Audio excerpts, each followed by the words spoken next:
instead of worshipping God, if you worship nature, if you are protecting forest, and if you are contributing something back, you will be grateful to God also, and God will be grateful to you also. Okay, let us move on.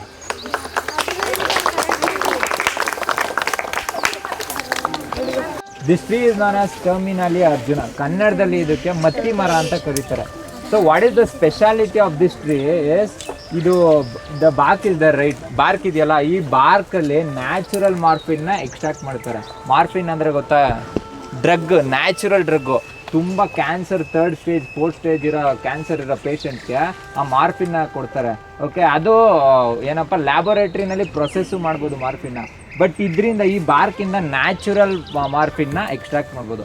So ಇದೇ ಥರ ಎಲ್ಲ ಅಂತಂದರೆ ಪ್ರತಿಯೊಂದು ಸ್ಪೀಷೀಸಲ್ಲೂ, so in each and every plant species there will be some chemical known as secondary metabolites. So these secondary metabolites will not be used by these plants, okay, for any other metabolic process.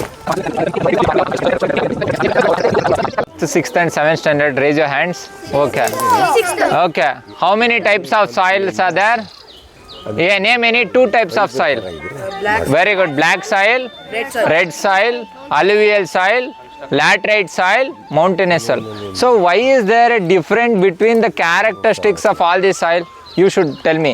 What is the difference between black soil and what is the difference between laterite soil? Which soil is more fertile and which soil is not fertile as much as the other soil? Black soil is used to grow cotton. Very good. Is it the most fertile soil? Yes, black soil is the fertile soil. Okay, the topmost position goes to alluvial soil. You know why alluvial soil is considered as the most fertile soil of all other soils? It resides in the banks of the rivers. So how does it come and reside in the banks of the river? The natural soil there is fertilized by the water's minerals. Very good. So what he told is very much right. So as and when the water stream is flowing, okay, across many kind of vegetation, tumba so ಮಣ್ಣು important ಇಲ್ವಾ? ಮಣ್ಣು ತಿನ್ನು ಅಂತಂದರೆ ತಿಂತೀನಿ ಅಂತ ಅನ್ಬೇಕು ನಾನು. ಅರ್ಥ ಆಗ್ತಿದೆ ನಮಗೆ? ಮಣ್ಣು ತಿನ್ನೋಕ್ಕೂ ಯೋಗ್ಯ ಐತೆ ಇಲ್ಲ, ಬಿಕಾಸ್ ಮಣ್ಣಿಗೆ ಅಷ್ಟೊಂದು ವ್ಯಾಲ್ಯೂ ಇದೆ, ಮಹತ್ವ ಇದೆ. So that is why in our culture what do we say, ಸಮುದ್ರ ವಸನೆ ದೇವಿ ಪರ್ವತಸ್ಥನ ಮಂಡಲೆ ವಿಷ್ಣು ಪತ್ನಿ ನಮಸ್ತುಭ್ಯಂ ಪಾದಸ್ಪರ್ಶಂ ಕ್ಷಮಸ್ವಮೆ. Means what we are considering our what Bhudevi to mother earth ಅಂತಂದರೆ, ನಿನ್ನ ಎಂಟೈರ್ ಸಮುದ್ರ ಓಷನ್ಸ್ನೇ ನೀನು ಸೀರೆಯಾಗಿ ಮಾಡ್ಕೊಂಡಿದೀಯಾ, ಪರ್ವತಗಳನ್ನು ನಿನ್ನ ಸ್ತನವನ್ನಾಗಿ ಮಾಡ್ಕೊಂಡಿದ್ಯಾ. Means what the breast part of it. So ಇದರಿಂದ ನೀನು ನಮಗೆಲ್ಲ ಬೇಕಾಗಿರುವಂಥ ನೀರು, ಮಣ್ಣು, ಗಾಳಿ ಎಲ್ಲ ಕೊಡ್ತಾಯಿದ್ದೀವಿ.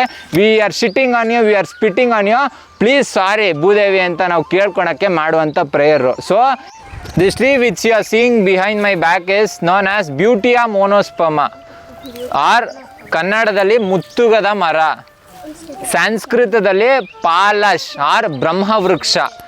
Okay, so the status and the dignity that is given to this tree in our culture is very high. ಯಾಕೆಂತಂದರೆ ಇದನ್ನು ಬ್ರಹ್ಮವೃಕ್ಷ ಅಂತ ಕರೀತಾರೆ. ಏನಕ್ಕೆ ಅಂತಂದರೆ each and every part of the tree is useful in some or the other way. ಅಂದರೆ ನಾವು ಕೋಕೋನೆಟ್ನ ಏನಂತ ಕರಿತೀವಿ, ಕಲ್ಪವೃಕ್ಷ ಅಂತ ಕರಿತೀವಿ. ಇದನ್ನು ಬ್ರಹ್ಮವೃಕ್ಷ, ಬ್ರಹ್ಮ ಅಂತ ಅಂದ್ರೇನೋ ಮೂಲ, ಸೃಷ್ಟಿಯ ಮೂಲ. So each and every part of this tree is very much useful for nature. That is why it is known as ಬ್ರಹ್ಮವೃಕ್ಷ.